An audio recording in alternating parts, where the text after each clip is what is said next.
nós começamos uma série nova hoje, intitulada Disponível. A série Disponível fala da atitude que Deus busca em nós e daquilo que Deus quer fazer através de nós. A atitude que Deus busca em nós é uma atitude de disponibilidade. Isso tem a ver com o mês do fervor, o mês do Espírito Santo, o mês do Pentecostes. O mês de maio, no nosso calendário litúrgico, nós temos 4 temporadas ao longo do nosso calendário. Nós seguimos o calendário litúrgico, que é aquilo que o calendário litúrgico é um calendário que ele tem os seus dias no entorno da vida de Jesus. Então nós temos ali em dezembro o Advento e o Natal. Em janeiro nós temos a Epifania, a revelação de Jesus. Depois da Epifania nós temos a Quaresma, que inclusive esse ano foi marcada pela temática 40 dias com o Espírito Santo, e nós vimos o Espírito Santo agir. Após a Quaresma nós temos a Páscoa, na qual tivemos 2 apresentações do Coral Pés e também em alguns outros lugares, como na Igreja Batista do Monte Castelo e no Projeto Rafá, que agora está debaixo da nossa administração. E agora nós temos o mês do Pentecostes. E depois do Pentecostes nós temos o tempo comum, ou também conhecido como tempo de crescimento. E nós estamos nos preparando para o tempo de crescimento, mas antes de nós crescermos, Deus quer nos levar para uma jornada de libertação e transformação espiritual. E nós temos enfatizado a importância do fervor espiritual na igreja. Nós temos enfatizado a importância de homens e mulheres nesta igreja de levarem Deus a sério. E de levarem Deus a sério em todos os aspectos de suas vidas. E de levarem a palavra de Deus a sério. E de buscarem de Deus para que o seu temor defina todos os aspectos de suas vidas. E eu falei com a juventude, inclusive, sobre como a juventude deve buscar a Deus e temer a Deus, porque as paixões da juventude são muito fortes, mas a sabedoria da juventude é muito pequena. Então é uma correlação negativa. Quanto mais jovem, mais paixões você tem, mais fortes elas são e menos sabedoria ao mesmo tempo você tem. Mas nós precisamos estar disponíveis para um tempo de crescimento, não somente na igreja, mas na vida que nós levamos junto com Deus, na vida que nós levamos com o nosso Deus. Então a primeira mensagem da série Disponível é a jornada para a vitória no amor de Deus. Para fora, através e para dentro. Para fora, através e para dentro.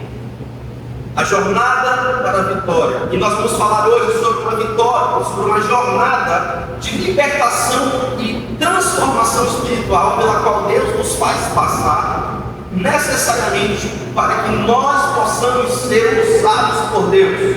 Antes de Deus usar qualquer um de vocês, Ele passará cada um de vocês por uma jornada de libertação e transformação espiritual. Eu começo com a seguinte frase: Deus não apenas abriu a porta do seu cativeiro, Ele ressuscitou você com Cristo, para que você nunca mais aceite as roupas da sepultura como o seu guarda-roupa normal do dia a dia. Deus tirou as mortalhas do pecado, Deus tirou as mortalhas da escravidão, e Ele quer que nós vivamos com vestes novas de louvor. Dito isso, abra a sua Bíblia em Deuteronômio capítulo 8. Deuteronômio capítulo 8. Nós iremos ler do verso 6, 7, 14 e 15. Versos 6, 7, 14 e 15. Deuteronômio capítulo 8, versos 6, 7, 14 e 15.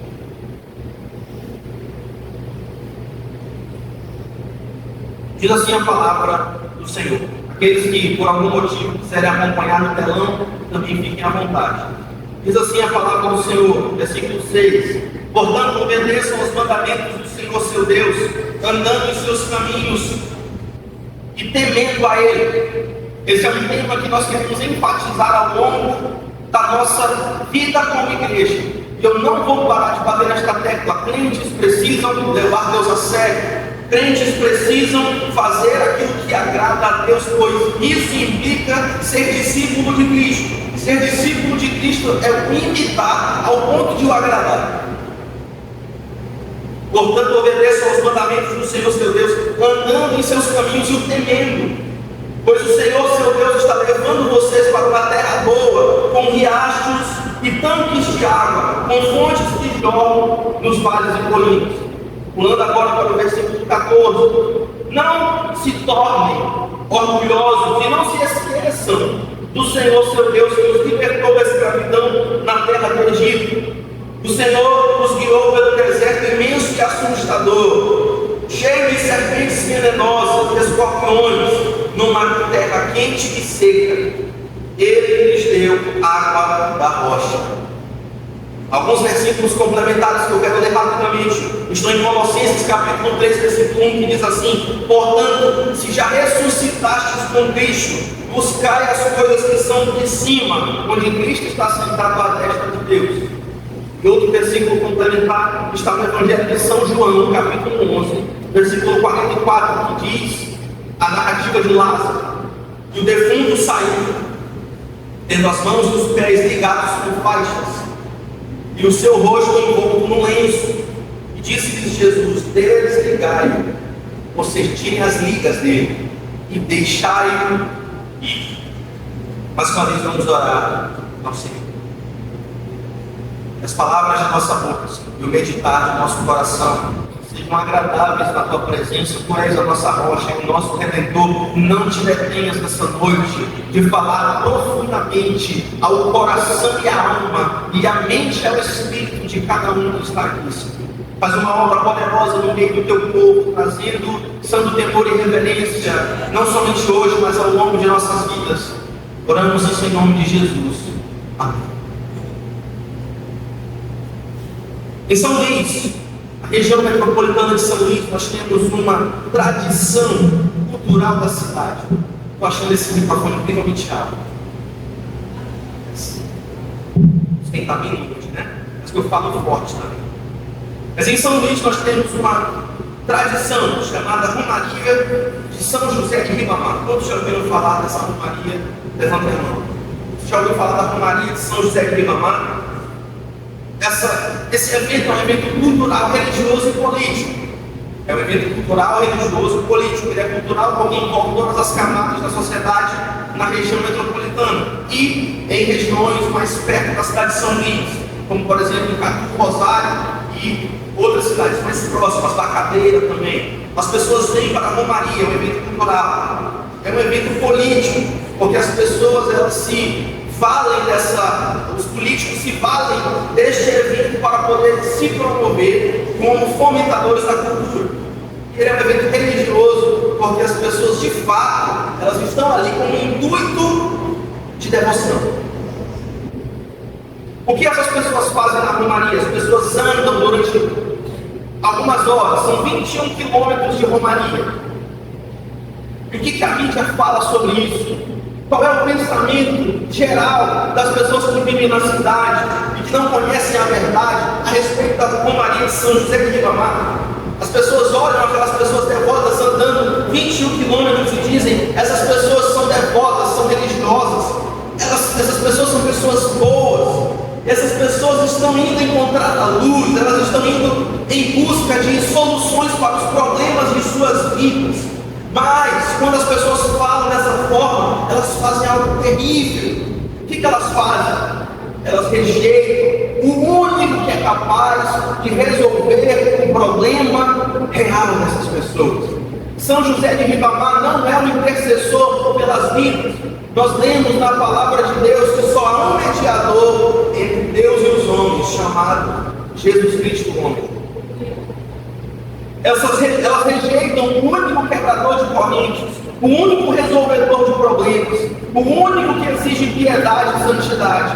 Ora, muitas pessoas são devotas de São José de Ribamar ou de outros santos e vivem como demônios. Talvez você conheça alguém assim. Essas pessoas querem sair do túmulo Essas pessoas querem crescer, essas pessoas querem ser iluminadas e elevadas espiritualmente, mas elas querem fazer isso amarradas nas roupas da sepultura. A Bíblia então vai nos mostrar dois tipos de cemitérios: o cemitério de onde Jesus sai e o cemitério de onde Lázaro sai. Olhe para Jesus, olhe para o seu túmulo, o que vemos lá dentro? Vemos lençóis de linho. Mas como esses lençóis estão? Eles estão perfeitamente dobrados, porque Jesus não está envolto neles. Afinal de contas, Jesus ressuscitou. Louvado seja o seu santo nome. Por que Jesus dobra os lençóis? Porque ele reconhece que Deus está nos detalhes. É algo que tem dito aqui nessa igreja continuamente.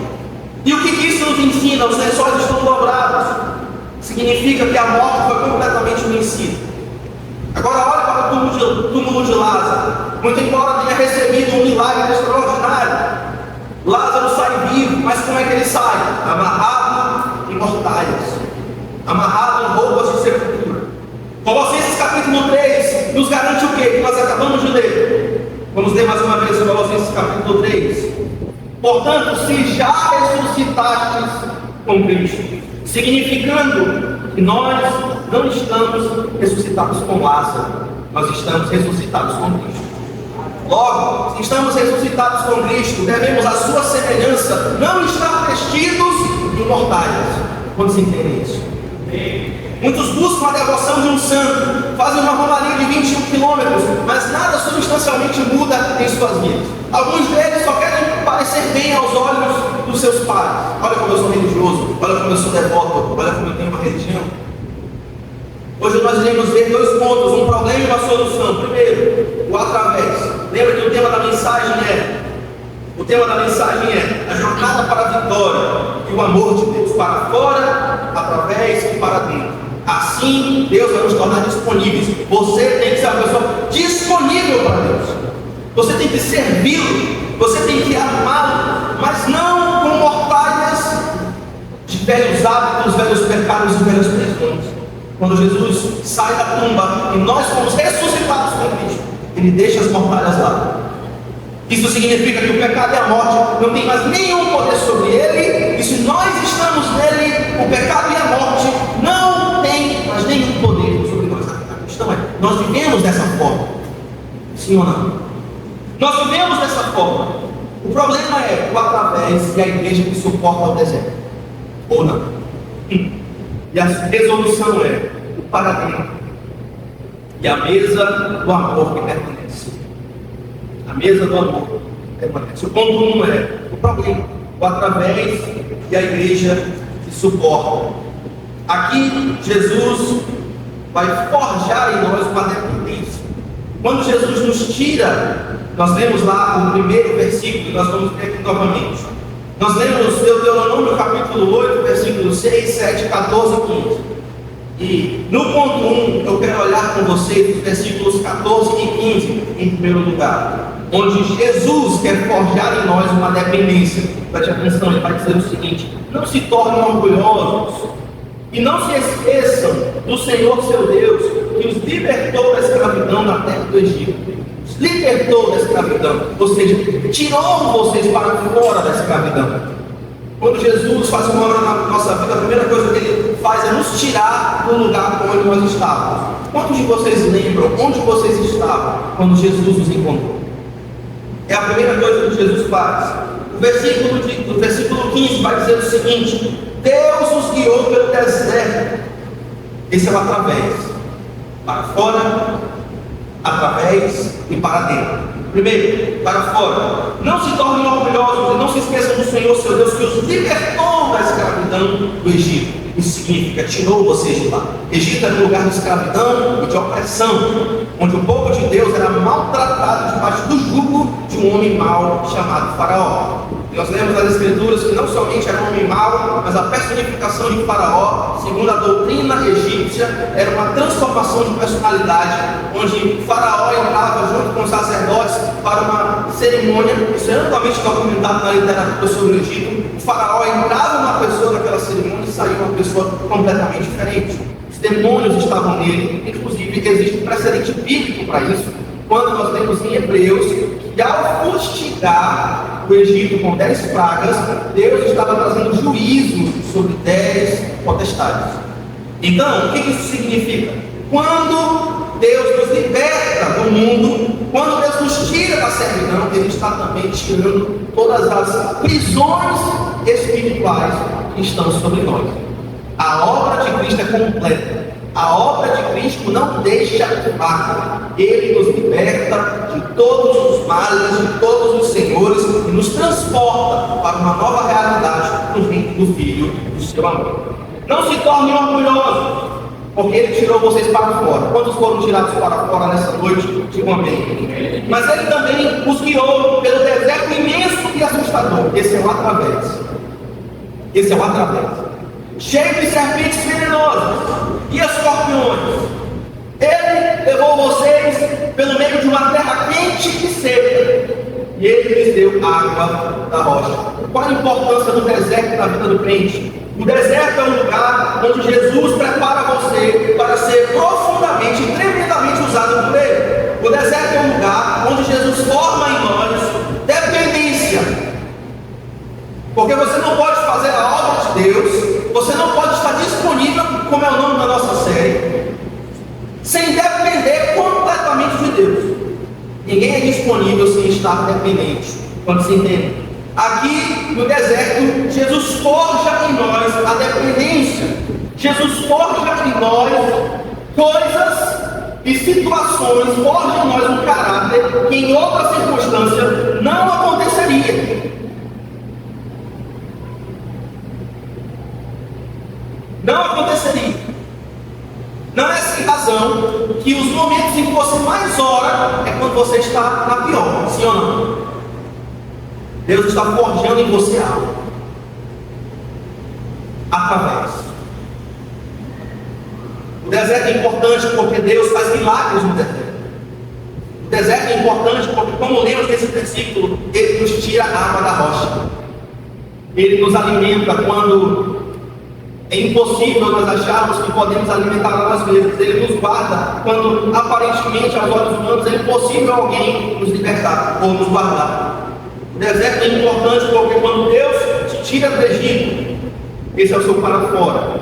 Mas para onde Ele te leva logo depois? Para o deserto. Esse é o seu através. Deuteronômio nos descreve um deserto. Ele descreve nesse deserto serpentes ardentes, escorpiões, e descreve também uma terra seca. Mas é exatamente aqui que Deus quer forjar em nós raízes profundas de dependência. E é exatamente nesse lugar de deserto que Ele quer gerar em nós valores inegociáveis. Deus não trabalha com uma falsa teologia. Qual é a verdade a respeito de Deus? Deus trabalha com a realidade de que quando você se torna cristão, é aí que a luta começa de verdade. Mas é uma luta que desde já Deus nos diz que somos mais que vencedores, mas só somos mais que vencedores por meio dele que nos amou.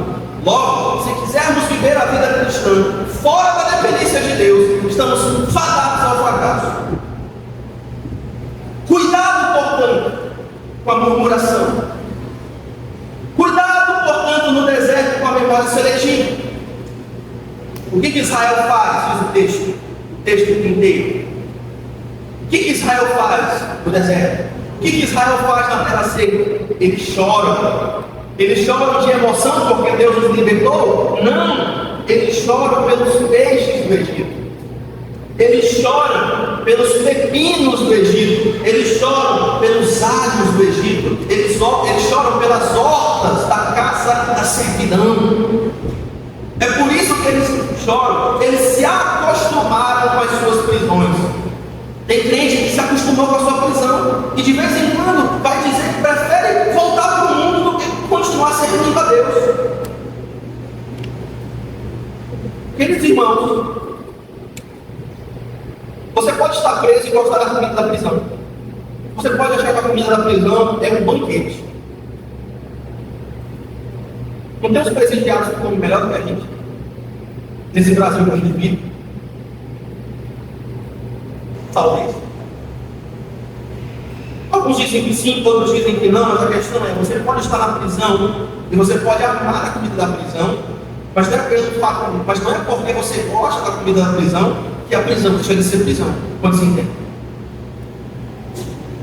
O povo estava criando algo perigoso, um cardápio da servidão.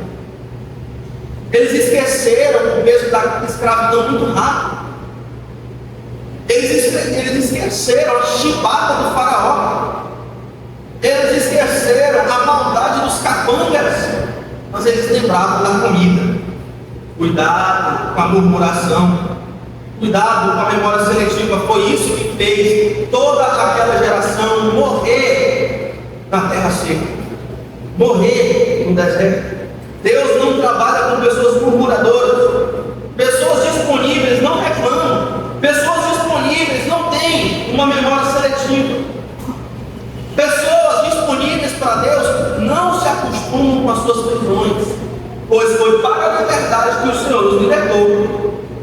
Aquelas pessoas que estavam no deserto esqueceram do peso da escravidão. Tem pessoas, muitas vezes, que tiveram um encontro genuíno com Jesus, mas quando vem a primeira dificuldade, dizem que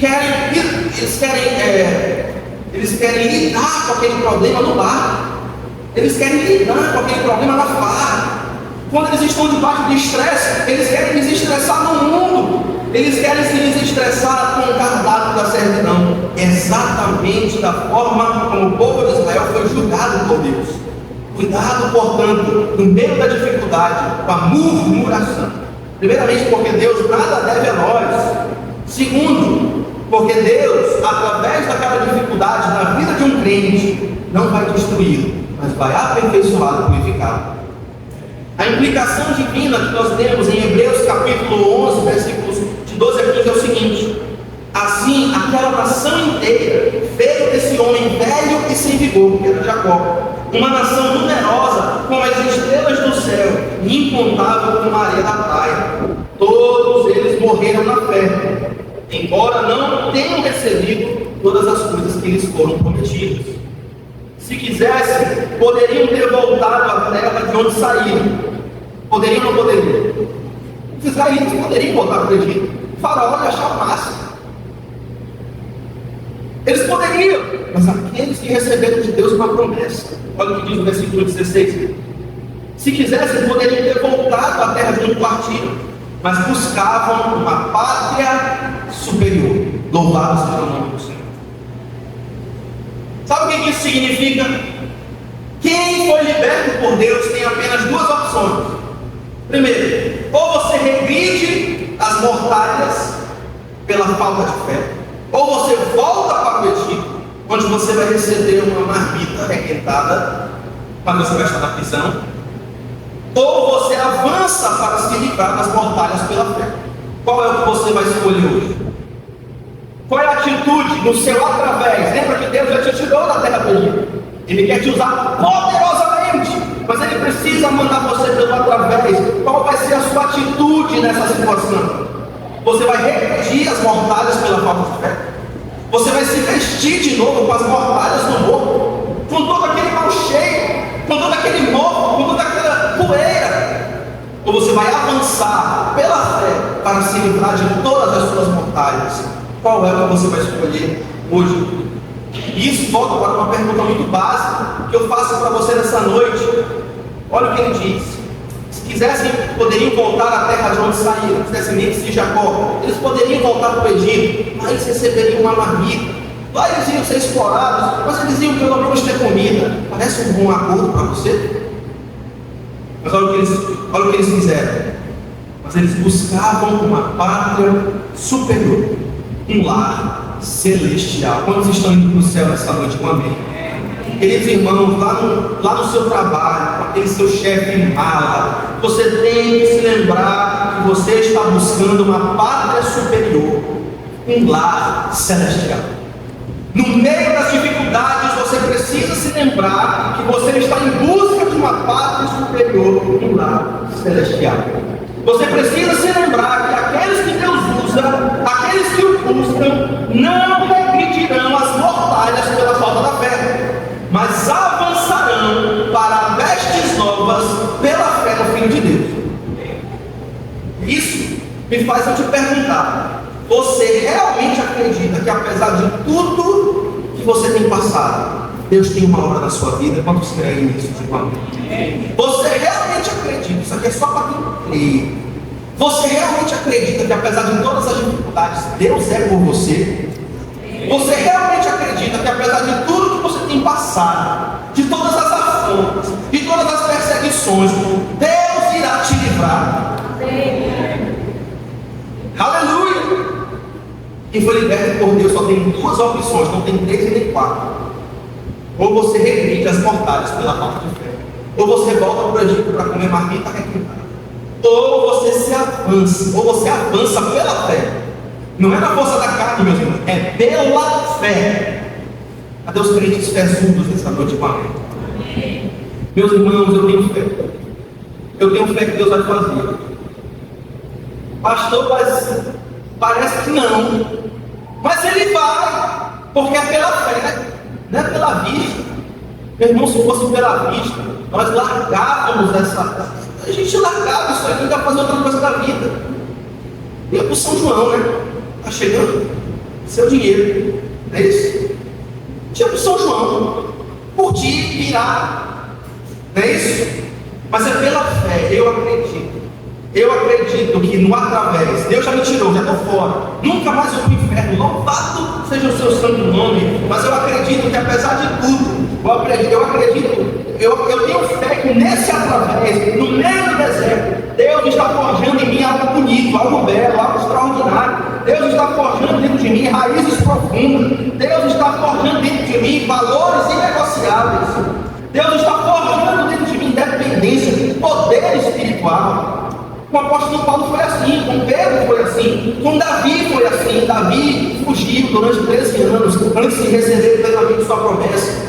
Paulo foi rejeitado pela igreja, quando logo após a sua conversão, foi para o deserto da Arábia aprender com o Senhor Jesus. Deus está formando dentro de nós algo belo.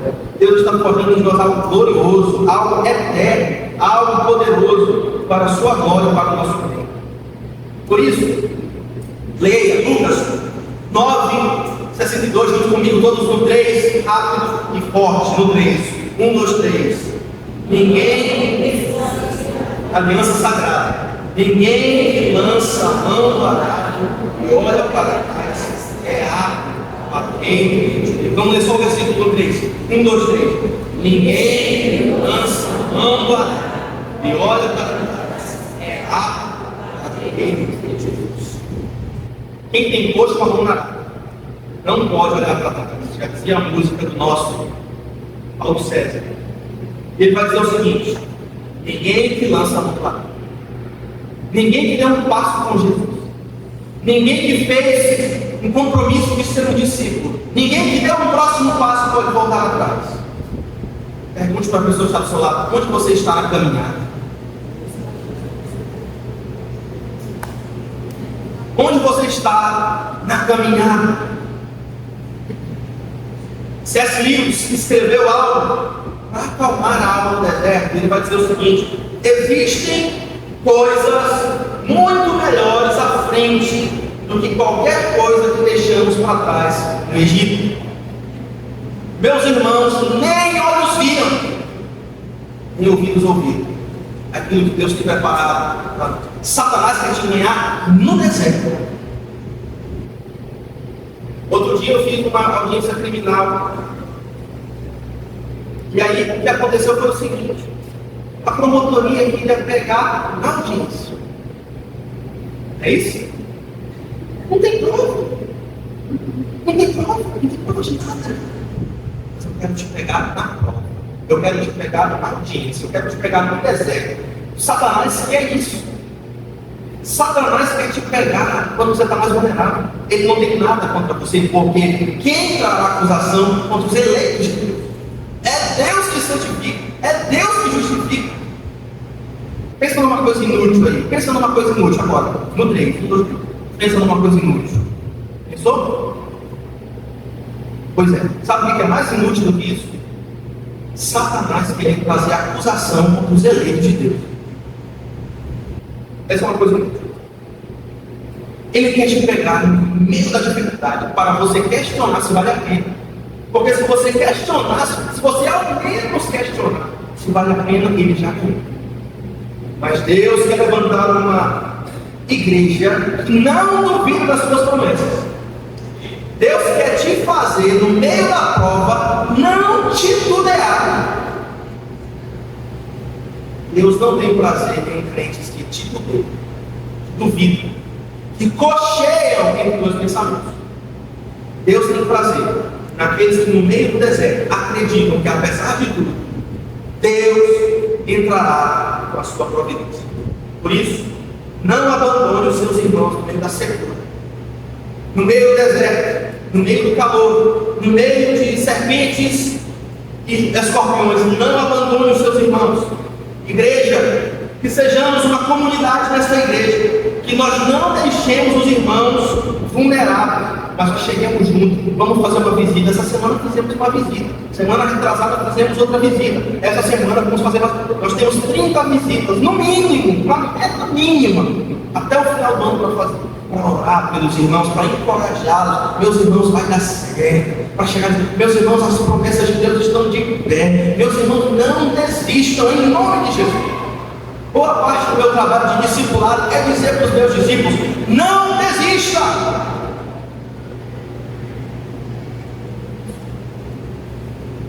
Pastor, eu estou lascado. Não desista. Não desista. Não importa o que aconteça, não desista. Deus está. O Senhor conosco está. Salmo 46. Deus é refúgio. Ele não foi, ele não sabe. Ele é refúgio e fortaleza. Socorro bem presente, não é bem ausente. Não é atrasado, não é adiantado, é bem presente na hora da noite. Portanto, não temas, não desista, não abandone os seus irmãos no meio da secura, no meio do deserto, no meio das serpentes. Você já encontrou uma serpente, uma pessoa com uma serpente, uma pessoa com um escorpião, ela quer te ferrar. Mas Deus é muralha de fogo ao nosso redor. Deus é muralha de fogo ao nosso redor. Não fuja diante do desconforto. Não desista no deserto. Não murmure. E não cobice aquilo que você tinha lá. Porque lá podia até ser gostoso, mas era prisão. Segundo, permaneça na luta. Foi o que eu já disse, né? Permaneça na luta. Permaneça na luta. Não desista. Meus irmãos, o culto de domingo é uma guerra. Quando nós cantamos aqui que Deus é Senhor, e não prefeito, não governador, não presidente, nós estamos em guerra. Isso aqui é um encontro de guerra, é um encontro de disputa de consciência, é um encontro de encorajamento dos irmãos, é um encontro de envio. Vocês estão sendo enviados por uma semana de cão, mas maior que está em nós do que aquele que está no mundo. Para todas essas promessas nós temos o sim de Deus. Ore, batalhe. Boa parte da luta dos cristãos é ganhada de joelhos, e não através de subterfúgios da carne. Não é falando mais, brigando mais, não é rasgando o bico de dar conselho. Meus irmãos, se vocês botassem o esforço que vocês passam falando para os outros, dando carão nos outros, de joelhos, a situação já teria mudado. E eu já vi isso acontecer inúmeras vezes. Os valores de serviço a Deus, essas são a sua luta: compromisso, excelência, paixão, fazer as coisas de verdade, fazer as coisas com fervor, temor e tremor. Cubra a sua igreja de intercessão, cubra os seus irmãos de intercessão, cubra a si mesmo, a sua família, a sua esposa, seus filhos de intercessão. Filhos, crianças, Deus protege os meus filhos de todo homem mau, de tudo aquilo que não vem do Senhor. Protege das crianças, filhos adolescentes. Deus protege os meus filhos de tropeçar, filhos adultos, a mesma coisa. Mas permaneça na luta. Boa parte da luta é em intercessão. Os crentes têm que orar. Meus irmãos, como é que vocês vão vencer se vocês não orarem? Eu até postei um vídeo desse outro dia na igreja, e é uma puxada de orelha mesmo. Se eu não puxar a orelha de vocês, vocês não vão puxar a orelha de vocês. Meus irmãos, a igreja precisa orar. Precisa orar. Precisa. Eu falei para os jovens também. O jovem acha que ele é fatal, não é isso? O jovem não acha que ele é fatal. Olha como eu sou fatal, olha como eu sou inteligente, olha como eu passei no vestibular, olha como eu entrei na universidade, olha como eu trabalho, não tenho meu dinheiro, não dependo mais. Meu irmão, Satanás não liga para isso. Eu até escrevi algo essa semana a respeito disso. Os jovens geralmente fazem escolhas estúpidas quando eles acham que a carreira ou o dinheiro vai compensar a falta de comunhão com Deus. Geralmente os jovens que pensam assim são destruídos, e é verdade. São destruídos ou pelo diabo, ou pela sua própria carne, ou pelo mundo. Os jovens precisam orar. Spurgeon dizia que os jovens precisam orar por dois motivos. Primeiro, as suas paixões são fortes. É isso? O jovem quer namorar, o jovem quer ir para festa. É isso? Ai, eu tô amando, meu Deus, aquela festa. Ai. As paixões são fortes. A sabedoria, ó, é uma correlação negativa nisso. Mais jovem, mais menos sabedoria e mais paixão. Os jovens precisam orar. Vocês precisam orar. Vocês têm muitas aspirações e acham que sem Deus conseguirão. Ou então, pelo menos, sem Deus conseguirão fazer aquilo que Deus agrada. Né? Que agrada a Deus, é assim. Esse é o ponto. É o deserto. É o problema. É a dificuldade. É a serpente. É o escorpião. É a quentura da prova. Quando a prova está renhida, a gente sente um calor. A gente vai ser destruído. Não é isso? Quando a gente está no deserto, parece que a gente não tem defesa. Deus é a nossa defesa. Deus é a nossa defesa. Louvado seja o Deus Santo. Esse é o problema. Agora, qual é a solução? É o para dentro. Primeiro, Deus nos tira para fora do Egito. Depois Ele nos bota no através do deserto. E por último, o para dentro é aquilo que nos mantém. O para dentro e a mesa do amor que permanece. Agora, a gente começou com Deuteronômio, capítulo 8, versículos 15 e 16. Mas a gente vai voltar para os versículos 6 e 7 que dizem assim: portanto, obedeçam aos mandamentos do Senhor, seu Deus, andando em seus caminhos e temendo a Ele. Vamos prestar atenção no que ele está dizendo. Portanto, obedeçam. Por que ele diz portanto? Por que ele diz portanto? Ele está fazendo uma explicação. Quando você diz portanto, é porque você está dando uma explicação, portanto, isso. É isso? O que ele está dizendo aqui? Se você ler Deuteronômio, são as palavras finais de Moisés para o povo de Israel. Moisés sabe que ele voltou. Moisés sabe que ele vai morrer. Moisés sabe que Deus não permitirá que ele até a prometida. Ele está dando as suas considerações finais para o povo antes dele ir embora. Ele vai dizer: olha o que Deus fez para vocês. Olha o que Deus fez por vocês. Deus libertou vocês do Egito. Deus julgou os deuses que oprimiam vocês. Deus torceu a vontade de Faraó, subjugando ele. A forte mão do Senhor tirou vocês de lá. Portanto, obedeçam aos mandamentos do Senhor, seu Deus, andando em seus caminhos e temendo a Ele. Sabe por que muitos de nós fazemos besteira? Porque nós não tememos a Deus. Nós não encaramos, como diz o apóstolo Paulo, a nossa salvação com temor e tremor. Crentes precisam temer a Deus. Mas quando ele fala para os jovens, vocês têm que temer a Deus. Vocês têm que levar Deus a sério. Quando vocês constituírem família, eu até falei 2 domingos atrás sobre isso, né? Tem aquelas meninas são muito bonitinhas, né? Olha como eu sou mais desejada da escola, da faculdade. Olha como eu sou bela, impacável. É isso? E aí, elas entram no relacionamento. Geralmente com um garoto popular, um bonitinho na escola ou da faculdade. Ele tem um carro, tem um emprego estável, tem um bom salário. Mas aí começa a traição. Não é isso? Aí começam os problemas conjugais. E aí a menininha bonitinha da escola, que achava que não precisava de ninguém, começa a aparecer, sabe aonde? Na reunião de oração. Eu já vi isso acontecer várias vezes. Uma vez eu estava na reunião de oração, apareceu uma menina assim, que era popular, lá do bairro, pingando. Ela chegou lá na reunião de oração e falou: e tu ora? Eu conhecendo o marido dela, imaginei o que estava acontecendo. Eu conheço a peça. Aí a menininha, né? Olha como eu sou fatal. Olha como todos me desejam. Sabe o que a gente deseja também? Sabe para quê? Para matar, roubar e destruir. Por isso eu digo para as meninas bonitinhas aqui da igreja, ou para os meninos que têm uma perspectiva de futuro, comecem a orar desde agora. Adiantem o trabalho, porque vocês vão precisar.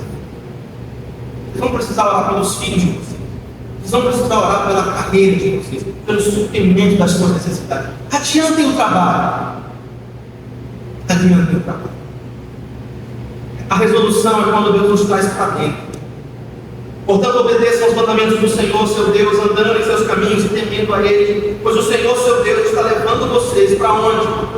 Para a escravidão? Não! Para uma terra boa, com riachos e tanques de água, com fontes que jorram nos vales e colinas. Quantos creem que Deus está preparando isso para você nessa noite?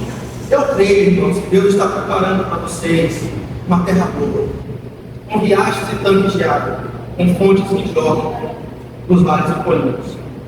Versículo de apoio para essa sessão é Apocalipse 3:20, que diz assim: eis que estou à porta e bato. Se alguém ouvir a minha voz e abrir, se alguém ouvir a minha voz e abrir a porta, entrarei em sua casa e com ele cearei. O que é a ceia? Uma refeição, não é isso? É um jantar, é a refeição. Cearei com ele e ele comigo. Queridos, eu já disse aqui que a salvação tem um trajeto completo.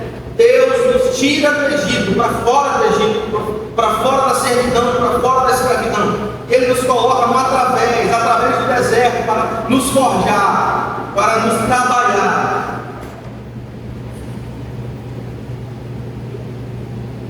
E por fim, Deuteronômio 8:7 nos mostra que o fim é ir para dentro da boa terra que Deus preparou para nós. Esse é o para dentro. E não é sobre lugares físicos hoje, é sobre a intimidade que nós temos com o Senhor. Apocalipse 3:20 traz um clímax. O que Jesus faz? Como é que nós entramos? Nós só podemos entrar sem nos convidar. O reino de Deus não é a casa da mãe Joana.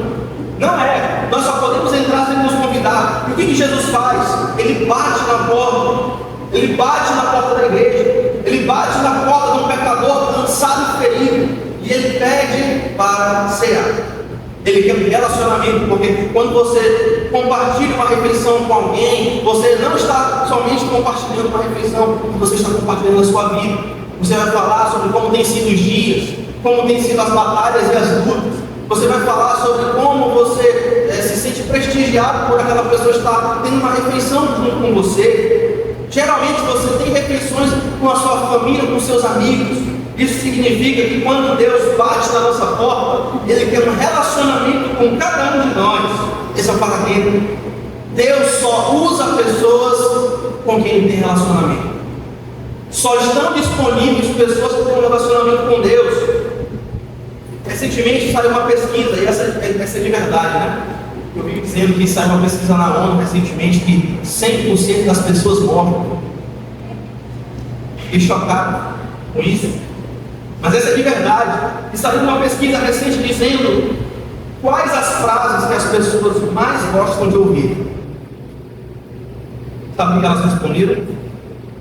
A primeira frase é: eu te amo. A segunda frase é: eu te perdoo. E a terceira frase é: está pronta a comida? Pô, a comida está pronta, né? Quando a esposa vai dizer para o marido: olha, está pronta a comida. Mas vai dizer para o adolescente ali que está cheio de fome: está pronto o almoço, a refeição está pronta, pode vir comer. Essas são as três frases que as pessoas mais gostam de ouvir: eu te amo, eu te perdoo e a comida está pronta. Agora deixa eu te dizer uma coisa, que é sabedoria de Deus para a tua vida. Jesus Cristo, nessa noite, nos oferece as três coisas que as pessoas mais gostam de ouvir. Primeiro, Jesus Cristo nos ama. Aleluia. Segundo, Jesus Cristo nos perdoa. confessarmos a Ele o nosso pecado, Ele é fiel e justo para nos perdoar os pecados e nos purificar de toda injustiça. João capítulo 1, versículo 8. E terceiro, Jesus nos chama para cear. Aleluia, Jesus nos chama. Vem, você que está cansado, vem ter uma refeição comigo. Você que está sobrecarregado, eu vou te aliviar. Você que está perdido, vem comer no banquete do Pai, no banquete do Senhor, no banquete da casa de Deus. Mas muitas vezes nós estamos com medo, porque a gente acha que a gente tem que ser perfeito. Meus irmãos, santidade não é perfeição, é direção. Um homem caído, quando ele está diante de Deus, quando ele está diante da santidade do Senhor, ele tenta fugir. Essa é a reação mais natural de um homem pecador diante de alguém santo. É por isso que em Lucas capítulo 5, Pedro, diante do milagre, diz o que para Deus? Diz o que para Jesus? Jesus, te afasta de mim, porque eu sou um pecador. Pedro cai no chão. E ele reconhece a sua indignidade. E ele diz: Senhor, esse rolê Deus não dá para mim. Não dá para andar com o Senhor. É muito diferente. Eu sou pecador, eu sou miserável, eu já te traí, eu vou te trair, eu sou impulsivo.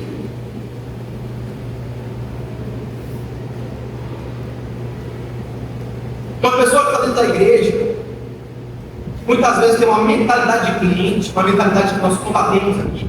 Ele foca na própria falha. Eu errei, pastor.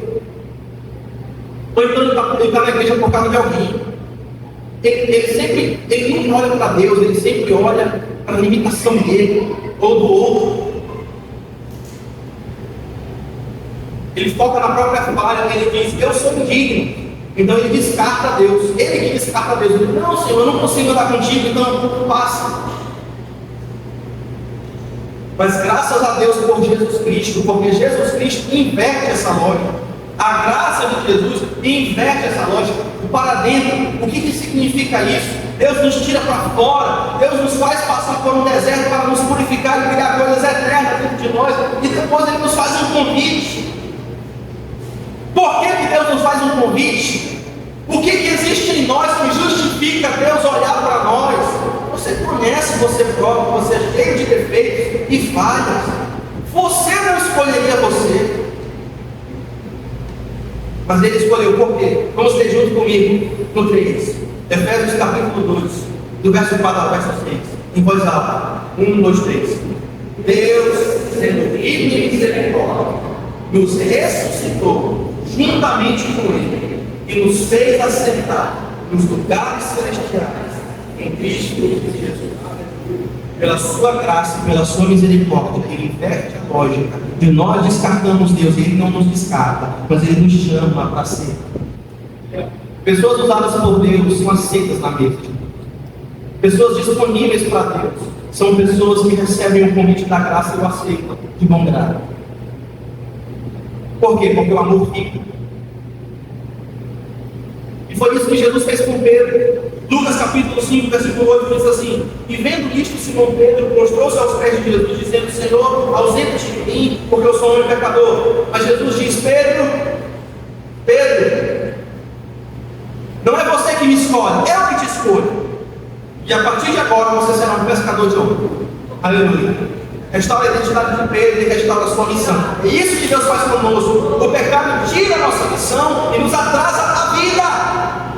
Jesus, em contrapartida, restaura a nossa missão e nos dá um propósito de vida.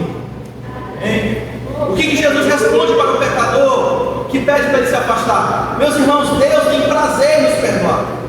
Quando Davi mata a mulher mata o marido da mulher lá, ele adulterou com ela, roubou a mulher do cara e matou ele. Um crime de honra. Um crime de honra terrível, uma tragédia em Israel. E aquele homem vai pela disciplina de Deus.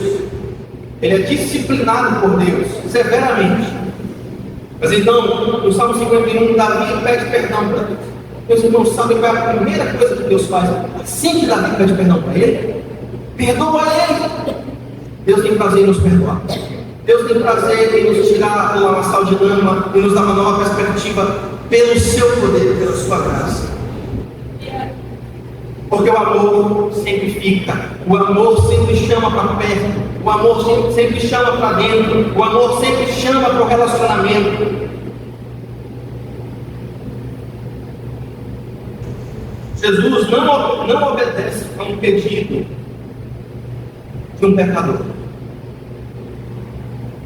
A regra de Deus é que o amor sempre permanece, sempre chama para perto, sempre chama para o relacionamento. Nós temos orado pelas situações do mundo, pela guerra em Israel, guerra dos Estados Unidos com o Irã. Nós temos orado pelo mundo, pela nossa nação, pelo tempo eleitoral que se aproxima. E uma das minhas orações, na época, um certo tempo atrás, nós estávamos orando intensamente pela guerra na Ucrânia, pedindo para Deus resolver essa questão. Deus entra com providência e a igreja trabalha assim, intercedendo, batalhando nas regiões celestiais. Deus faz uma obra na Ucrânia. Eu li uma matéria certa feita a respeito de como acontecia a questão da Ucrânia, e uma coisa me chamou a atenção. No início da guerra da Ucrânia, as multidões fugiam de trem, especialmente mulheres, crianças e idosos. Mas algo chamou a atenção, porque algumas mulheres, alguns idosos e alguns adolescentes não queriam fugir do país. Por que eles não queriam fugir? Afinal de contas, eles estavam em guerra. Afinal de contas, o lugar onde eles estavam, a qualquer momento poderia ser bombardeado. Mas eles não foram embora nos trens que o governo disponibilizou para fugir da guerra. O que eles fizeram então? Eles ficaram com os idosos, eles ficaram com os doentes, eles ficaram com as pessoas que estavam precisando de apoio, auxílio, consolo e conforto, além de outras questões materiais e médicas. Por que eles ficaram, gente? Porque o amor sempre permanece. O amor sempre fica. Você não descarta a sua família porque você ama a sua família. Você não descarta o seu casamento porque você ama o seu marido e a sua esposa. Se o seu filho faz uma coisa errada, você não descarta, mas você persevera, porque é o seu filho, você o ama. O amor permanece por quem precisa. E o amor de Deus permanece conosco, porque nós precisamos do amor dele. Deus não precisa de nós, irmãos. Nós precisamos dele. Deus não precisa dos nossos dons. Nós precisamos servi-lo com os nossos dons. Deus não precisa de nós para dar propósito à vida dele. Ele existe em perfeita harmonia com o Deus Pai, Deus Filho, Deus Espírito Santo, desde a eternidade passada para a eternidade futura. Ele não precisa de nós. Nós, em contrapartida, precisamos desesperadamente. Assim como a corça anseia por águas, nossa alma tem sede do Deus vivo. Isso significa que a sabedoria de Deus para a tua vida, Deus não te descarta por causa da sua imperfeição temporária, diga-se de passagem, não é isso? Porque ele disse para Pedro o quê? Pedro, Satanás te requisitou para te peneirar como mas eu intercedi por ti. Quando tu fores fortalecido, fortalece os teus irmãos. Não se. Meus irmãos, Jesus não trabalha com si. Jesus não trabalha com a possibilidade de nós errarmos. Ele vai nos sustentar. Ele vai nos levantar. Ele vai nos prover. E Ele vai nos levar até o nosso objetivo. Para a glória dele. Jesus não diz para Pedro, se tu te for... Não, ele diz, quando tu fores restaurado. Porque eu vou te restaurar. Eu já determinei essa doutrina da soberania de Deus. Quando eu te restaurar, não sim, mas quando eu te restaurar, fortalece os teus irmãos. Quantos querem receber uma palavra dessa de Deus hoje? Amém. Meus irmãos, não é se Deus vai te restaurar, é quando Ele te restaurar. Não é se Deus vai fazer uma obra em Sião, mas quando Ele fez isso em Sião, a nossa boca se encheu de alegria, a nossa língua de júbilo, e nós diríamos, você vai dizer, provavelmente, talvez ainda esse ano, grandes coisas do Senhor tem feito por nós. Está chegando o culto de ação de graças, né? Em novembro, se prepare, da nossa super ceia de Natal, antes do Natal, aqui na igreja. Aleluia!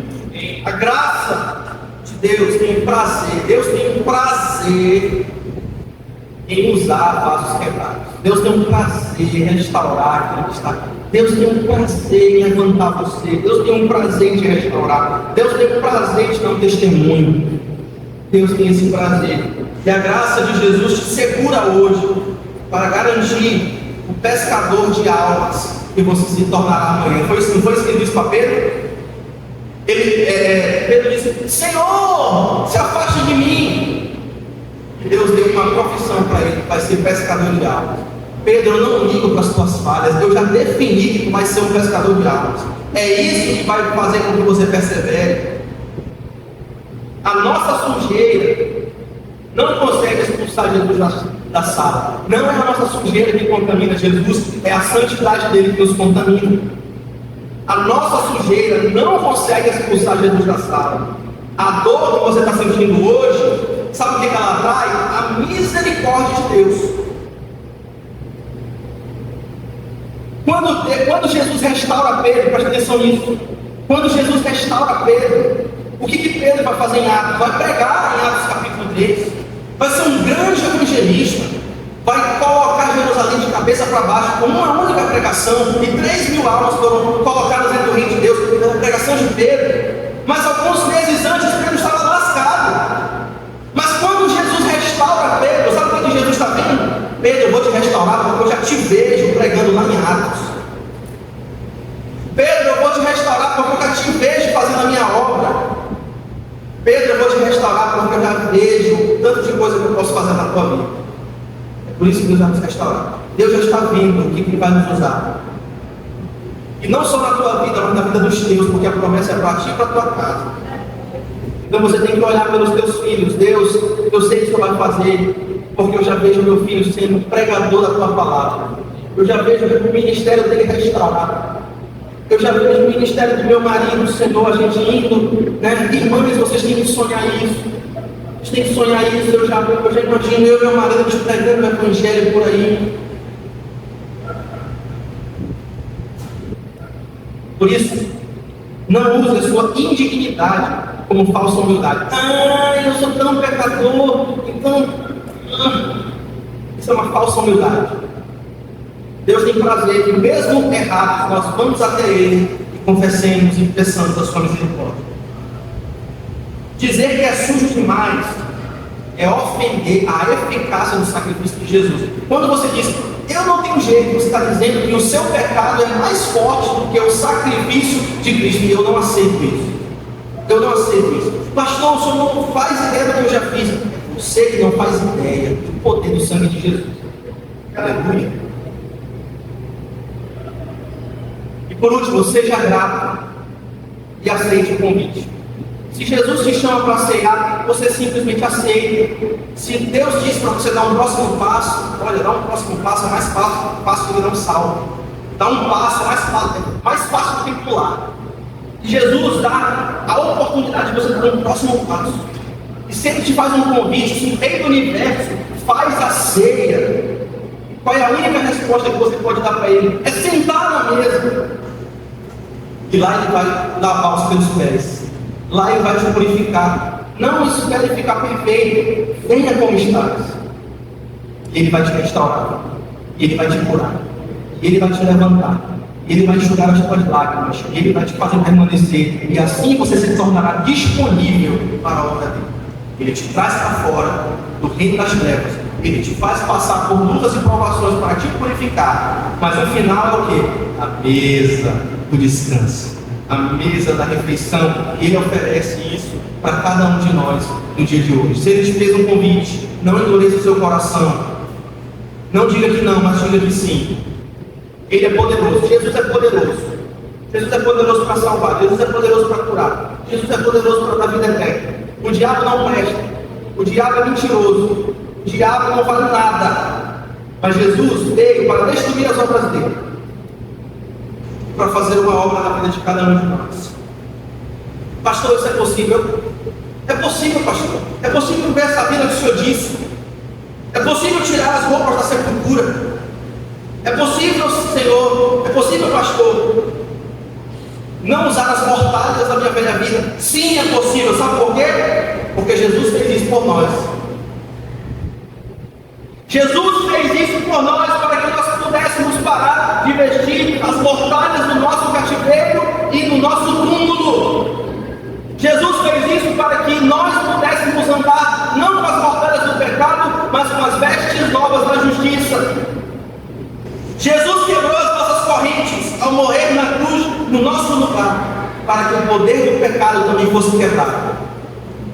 Jesus, e por último, Jesus foi separado do seu Pai na cruz do Calvário, para que eu e você, hoje, possamos ter comunhão com o Pai na mesa. E se nós fomos perdoados,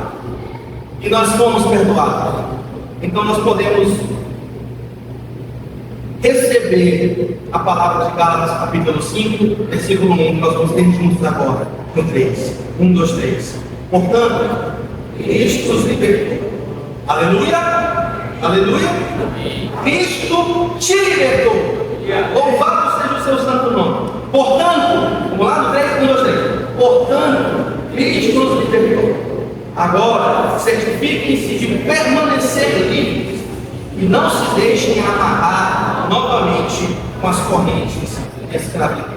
Queridos irmãos, se vocês forem ali na rua 3 do canal do Pingão, vai ter um monte de pinguço falando só abobrinhas e barbaridades imorais, em todo tipo de besteira, estão embriagados. As mulheres provavelmente não estão satisfeitas com essa situação, mas eles estão lá. Deixa eu dizer uma coisa para eles: não têm escolha, eles estão presos. Essa palavra de Gálatas, capítulo 5, não se aplica aos papudinhos da rua 3. Não se aplica. Essas pessoas estão escravizadas. Agora nós, que fomos libertos por Cristo, nós temos escolha. O que isso significa? Você só fica escravo se você quiser. Você só fica escravo da imoralidade se você quiser. Você só fica escravo da bebida se você quiser. Você só fica escravo da avareza, do medo, se você quiser, porque Ele já libertou você. Vai dizer assim: certifiquem-se, ou seja, cuidado, façam tudo o que vocês podem fazer e que está no alcance de vocês, para vocês não serem mais escravizados, porque Cristo já comprou para nós tudo que nós precisamos. Louvado seja o seu santo nome. Para refletir e praticar, cadê os crentes desta noite? Digam amém. Crentes, hoje vocês foram lembrados dos seus deveres. Que deveres, pastor? Primeiro, deixem as roupas da sepultura na sepultura. Primeiro dever. Como é que faz isso, pastor? Como é que faz isso? Primeiro, vivam em santidade. Levem Deus a sério.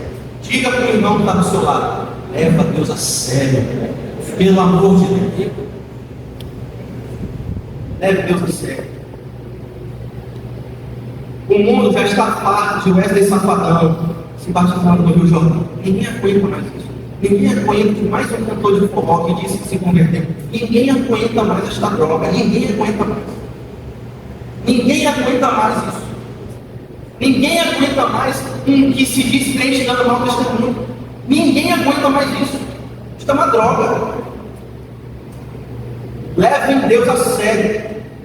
Sejam crentes de verdade.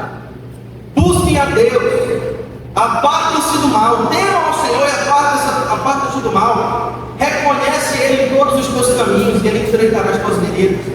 Temam ao Senhor e apartem-se do mal. Vivam em santidade nos lares. Maridos, amem suas esposas edifiquem suas casas. Filhos, obedeçam vossos pais. Pais, não provoquem os filhos a ira. Jovens, parem de ver pornografia, parem de jogar tanto joguinho também. Para com isso! Para com isso! Faça uma coisa de valor para a sua vida. Vai para o seminário um ano, vai um ano para o seminário, a igreja ajuda a pagar.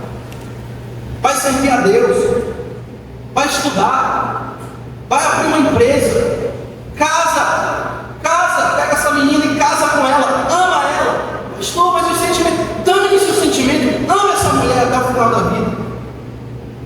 E a paixão. Ama a sua esposa. Pegue a sua esposa e ame ela. E fique com ela. E acabou. Amém? E vice-versa também.